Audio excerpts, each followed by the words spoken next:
கிறிஸ்து நாமத்தினாலே உங்களை அன்போடு வரவேற்கிறேன். இந்த நாளில் பார்த்தீங்கன்னா 1 பேதுரு 3 அதிகாரம் 15 வசனம். கர்த்தராகிய தேவன் உங்கள் இருதயங்களில் பரிசுத்தம் பண்ணுங்கள்.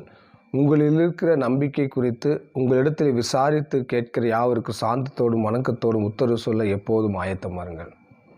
கர்த்தராகிய தேவன் உங்கள் இருதயங்களை பரிசுத்தம் பண்ணுங்கள். நம்முடைய இருதயத்தை பரிசுத்தம் பண்ணுங்கள். நம்முடைய இருதயம் எப்படிப்பட்டது? நம்ம மற்ற எல்லாத்திலிருந்தும் விலக்கிவிட்டு முதலாவது தேவனை ஆராதித்து அவரை தொழுது கொண்டு அவருக்கு கீழ்ப்படிந்து தொடர்ந்து நம்முடைய இருதயத்திலே ஆண்டவராகிய இயேசு கிறிஸ்துவை நாம் ஆராதித்து அவரை மகிமைப்படுத்தும் போது ஆண்டவர் நம்மளுக்குள்ளே வாசம் பண்ணுகிற தேவனாக இருக்கிறார். ஏன்னா நம்ம பார்த்திங்கன்னா இஸ்ரவேல் ஜனங்கள் எகிப்தில் அவர்கள் பார்த்திங்கன்னா சுமை சுமக்கிறவர்களும் அதிக பளு வேலை செய்து இரவு முழுவதும் காலையிலிருந்து இரவு முழுவதும் அவர்கள் ஓயாமல் வேலை செய்து ரொம்ப கஷ்டப்பட்டிருந்தார்கள். மோசே என்கிற ஒரு மனிதன் ஆண்டவர் தெரிந்து கொள்ளப்பட்டு மோசே இந்த ஜனங்களை நான் விடுதலையாக்க விரும்புகிறேன் சொல்லி மோசேவை ஆண்டவர் அனுப்பினார். மோசே மூலியமாக அந்த 20 லட்சம் ஜனங்கள் இஸ்ரவேல் ஜனங்களை ஆண்டவர் மீட்கும்படியாக அந்த தேசத்திற்கு மோசேவை அனுப்பினார்.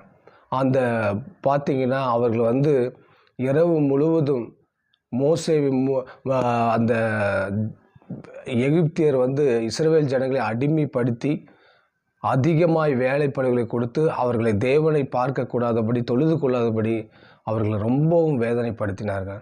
ஆனால் ஆண்டவர் அந்த கஷ்டத்திலிருந்து அந்த பாடுகளிலிருந்து அவர்களை மீட்கும்படியாக ஆண்டவர் மோசேவை அனுப்பினார். மோசேவை அனுப்பி அவர்களை வழியே கொண்டு செங்கடலை 2 பிளந்து அதன் வழியாக அவர்கள் கொண்டு சென்றார். அதுக்கப்புறம் மாராவின் தண்ணீரை மதுரமாக மாற்றினார். தண்ணீர் இல்லாத போது கண்மலையிலிருந்து தண்ணீர் வர பண்ணினார். அவர்களை பார்த்திங்கன்னா எந்த வேலையும் செய்யலை. அவர்களை போய் சுமை சுமக்கவில்லை. அவர்களை போய் விவசாயம் பண்ணவில்லை. ஆனால் வானத்திலிருந்து மன்னாவை கொடுத்தார். 40 வருஷமாக இஸ்ரவேல் ஜனங்கள் வேலை செய்யவும் இல்லை. அவங்க எந்த ஒரு வேலை செய்யலை. அவர்கள் ஆண்டவரை ஆராதித்து கொண்டு தான் இருந்தார்கள். ஆனால் அவங்களுக்கு இரவும் பகலும் அவங்களுக்கு உண்ண உணவும் உடுத்த உடையும் இருக்க இடத்தையும் ஆண்டவர் கொடுத்தார். இது மிகவும் ஆச்சரியமானது. இப்பொழுது ஒரு சிலர் கேட்கிறார்கள், நம் வேலை செய்யாத விடுது எப்படி நம்மளுக்கு ஆகாரம் கிடைக்கும்? ஏன்னா இஸ்ரவேல் ஜனங்கள் பார்த்திங்கன்னா 20 லட்சம் ஜனங்கள் அவர்கள் எகிப்து தேசத்தில் வேலை செய்து அவர்கள் மிகவும் கடினமாக வேலை செய்து அவர்கள் உபத்திரத்துக்கு மேலே உபத்திரம் பட்டு தேவனை நோக்கி கூப்பிட்டார்கள். அவர் நம்மளுக்கு ஒரு இரட்சகனை அனுப்புவார் என்று சொல்லி அவர்கள் எதிர்பார்த்து கொண்டிருந்தார்கள். அதே போல் மோசேவை அனுப்பி அவர்களை விடுவித்தார். அதே போல் நம்ம ஆண்டவராக இயேசு கிறிஸ்து நம்ம பாவங்களிலும் சாபத்தினால நம்மளை ரொம்பவும் மிகவும் கஷ்டப்பட்டு இருந்தோம். ஏன்னா வியாதினால் மரண வியாதிகள் இருக்கலாம், கடன் பிரச்சனை பாரத்தில் இருக்கலாம், பொல்லாத பிசாசின் கிரிகளாக இருக்கலாம். எவ்வளோ பாடுகள் இருந்தும் ஆண்டவர் நம்மளை விடுதலையாக்கி இருக்கிறார். ஆண்டவராக இயேசு கிறிஸ்து 2000 வருடத்துக்கு முன்பதாக இந்த பூமியிலே நம்முடைய பாவங்களை ரட்சிக்கும்படியாக பாவத்திலிருந்தும் சாபத்திலிருந்தும் நம்மளை விடுதலையாக்கும்படியாக ஆண்டவர் இந்த பூமிக்கு ஆண்டவராக இயேசு கிறிஸ்துவை அனுப்பினார். இயேசு கிறிஸ்துவை அவர் விசுவாசிக்கிற எவனும் அவன் கெட்டு போகாமல் நித்திய ஜீவனை பெறும்படியாக ஆண்டவர் இந்த பூமிக்கு வந்தார். ஆண்டவராக இயேசு கிறிஸ்து நம்முடைய அக்கிரமங்களை நம்முடைய பாவங்களை அவரே தாமே சுமந்து கொண்டார்.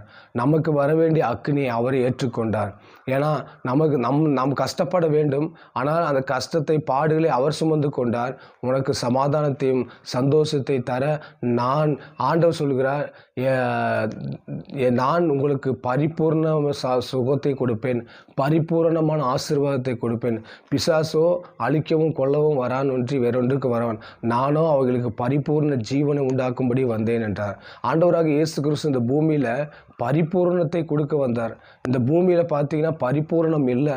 ஏன்னா வியாதியை கொடுத்துட்றான், இல்லைன்னா கடன் பிரச்சனை, குடும்பத்தில் போராட்டங்கள், பலவிதமான கஷ்டங்கள், பாடுகள் அனுபவித்து கொண்டு இருக்காங்க. ஆனால் இதிலிருந்து ஆண்டவராக இயேசு கிறிஸ்து நம்மளை விடுதலை ஆக்குகிறார்.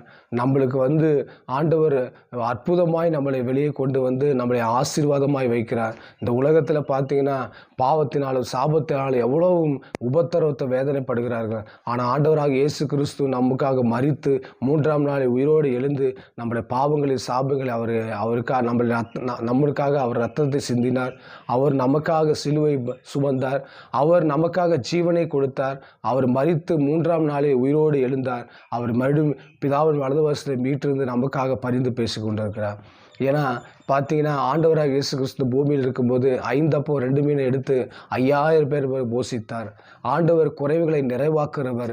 பழைய ஏற்பட்ட காலத்தில் பார்த்தீங்கன்னா 20 லட்சம் ஜனங்கள் எகிப்து தேசத்திலிருந்து புறப்பட பண்ணி அவர்கள் பார்த்தீங்கன்னா 40 வருஷம் அந்த 20 லட்சம் ஜனங்களுக்கு உணவு கொடுத்தார், தண்ணீர் கொடுத்தார், காடைகளை கொடுத்தார். அநேக 40 வருஷ காலமாக ஆண்டவர் போஷித்து கானான் தேசத்தில் பிரவேசிக்கும்படி செய்தார். அந்த இருக்கிற எதிரிகளை ஆண்டவர் துரத்தி அவர்கள் அந்த தேசத்தை பிரித்து அவர்கள் அங்கே வாசம் பண்ணும்படி ஆண்டவர் செய்தார். ஆனால் இந்த உலகத்தில் பார்த்தீங்கன்னா எவ்வளோ ஆண்டவரை ஆராதிக்காதபடி, ஆண்டவரை நம்மளை ஏற்றுக்கொள்ளாதபடி ஜனங்கள் உலகத்தின் போய் கொண்டிருக்கிறார்கள். முதலாவது தேவனுடைய ராஜ்யத்தை தேடுங்கள், அப்பொழுது உங்களுக்கு கூட கொடுக்கப்படும். முதலாவது தேவனை துதித்து அவரை ஆராதித்து அவர் கீழ்ப்படிந்து நடப்போமானால் இந்த பூமிக்குள்ள காரியங்கள் நம்மளுக்காக கிடைக்கும். ஆனால் உலகத்தை தேடி தேவனை மறந்து விடுகிறார்கள். அப்படி செய்வதனால் நம்மளுக்கு ஆசீர்வாதம் வராது. ஆசீர்வாதம் வர வேண்டுமானால் முதலாவது எல்லாத்தையும் விலக்கிவிட்டு முதலாவது தேவனை ஆராதிப்பதும், அவரை தொழுது கொள்வதும், அவரை வணங்குவதும், அவரை ஆராதிப்பதுமே முதலாவது நீங்கள் தெரிந்து கொண்டீர்களானால் உங்கள் குடும்பம் ஆசீர்வாதமாக இருக்கும், உங்கள் பிள்ளைகள் ஆசீர்வாதமாக இருக்கார்கள், உங்கள் சந்ததியாக ஆசீர்வாதமாக இருப்பீர்கள். ஏன்னா முதலாவது தேவனுடைய ராஜ்யத்தை அவருடைய நீதியை தேடுங்கள், அப்பொழுது உங்களுக்கு கூட கொடுக்கப்படும் என்று வேதம் சொல்கிறது. ஆண்டவர் சொல்கிறார், உன் தேவனாய் கர்த்தரிடத்தில் முழு இருதயத்தோடும் முழு ஆத்மாவோடும் முழு மனதோடும் அவரை அன்பு கூர்வையாக என்று எழுதியிருக்கிறது. அப்போது ஆண்டவராக இயேசு கிறிஸ்து 40 நாள் அவர் உபவாசித்து அவர் வனாந்தரத்துக்கு போகும்போது பிசாசு ஆண்டவராக இயேசு கிறிஸ்துவை சோதிக்கும் போது நீ என்னை பணிந்து கொண்டால் நான் உனக்கு இவரை தருகிறேன் என்று சொல்கிறார். ஆண்டவர் சொல்கிறார், உன் தேவனாய் கர்த்தர் ஒருவருக்கே நீ ஆராதனை செய்வாயாக என்று எழுதியிருக்கிறதே அப்படின்னு சொன்னார். ஆமாங்க, முதலாவது நம்ம ஆண்டவரை தேடி தொழுது கொள்ள வேண்டும். அதை விட்டு நம் உலகத்துக்கு பணத்துக்கு பின்னாடியோ நம்முடைய உலக வீடு ஆஸ்திக்கு பின்னாடி ஓடிக்கொண்டிருந்தால் அது நம் உலகத்தையே நீ ஆதாயப்படுத்தி கொண்டால் உன் ஜீவனை நஷ்டப்படுத்த உனக்கு லாபம் என்னென்னு வேதம் சொல்லுகிறது. ஆமாங்க, உலகத்தையும் நீங்கள் ஆதாயப்படுத்தலாம், உலகத்தையும் நீங்கள் சம்பாதித்து கொள்ளையெடுத்து வைக்கலாம், ஆனால் அது உங்களுக்கு லாபம் இல்லை, அது உங்களுக்கு சாபம்தான். ஆனால் ஆண்டவராக இயேசு கிறிஸ்துவை நீங்கள் முழு மனதோடும் முழு ஆத்மாவோடும் முழு மனதோடும் நீ அவர் ஆராதிப்பீரானால் ஆண்டவருடைய ராஜ்யத்தை அவருடைய நீதியை தேடுங்கள், அப்பொழுது உங்களுக்கு எல்லாம் கூட கொடுக்கப்படும். நீங்கள் முதலாவது தேவனையும் ஆண்டவரையும் ஆராதிக்கும் போது எல்லா ஆசீர்வாதமும் உங்களுக்கு தரப்படும். ஆண்டவர் உங்களை ஆசீர்வதிப்பார், உங்களை உயர்த்துவார், உங்களை கனப்படுத்துவார். ஆமீன்.